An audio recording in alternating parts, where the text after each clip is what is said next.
2 raised to x plus 4 raised to x equals 72. Then what is the value of x? Pause this video and make a try. Alright, let us solve this together. So first, we need to express the left side of the equation using the same base. So we copy 2 raised to x. So we need to express this 4 raised to x using base 2. We know that 4 is a power of 2 and that is 2 square.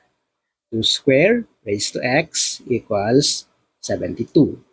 Now we have 2 raised to x plus, so we need to apply the law of exponents, particularly using the power of a power rule.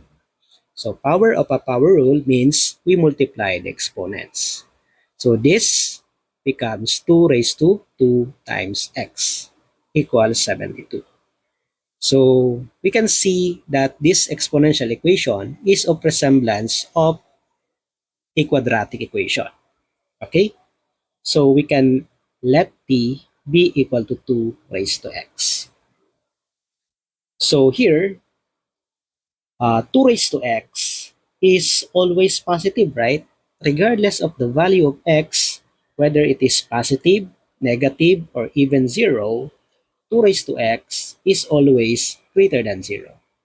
So since t is equal to 2 raised to x, we can say that t is always positive. Now, 2 raised to x is t cos. So if we raise t to 2, we have 2 raised to x, then raised to 2. So earlier, we have, if you have 2 raised to x raised to 2, that will be 2 raised to 2x. So this 2 raised to 2x is t squared equals 72. Indeed, this is a quadratic equation.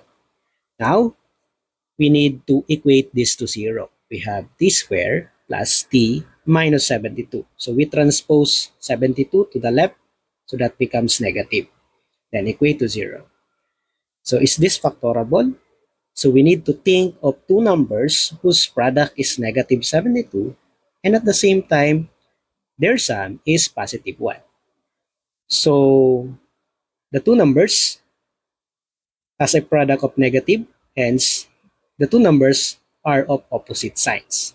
And since the middle term is positive, then the greater number, the sign is positive.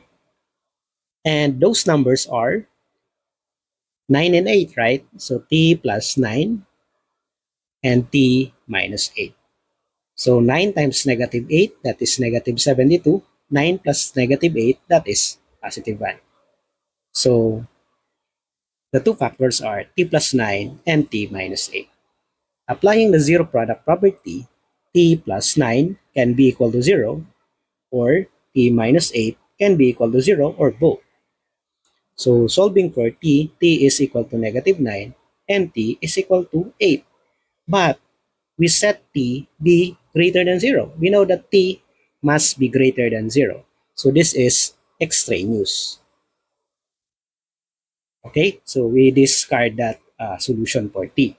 And the only solution is t is equal to 8. And since we let t be equal to 2 raised to x, so t is equal to 8. So since t is equal to 8 and t is equal to 2 raised to x, 2 raised to x, hence 2 raised to x is equal to 8.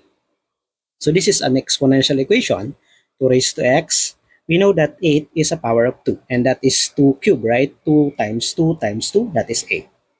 And since they are of the same base, we can equate their exponents. So x is equal to 3.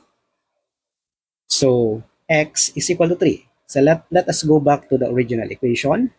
So we have 2 raised to x plus 4 raised to x equals 72. So let us check if x is equal to 3 is the correct answer.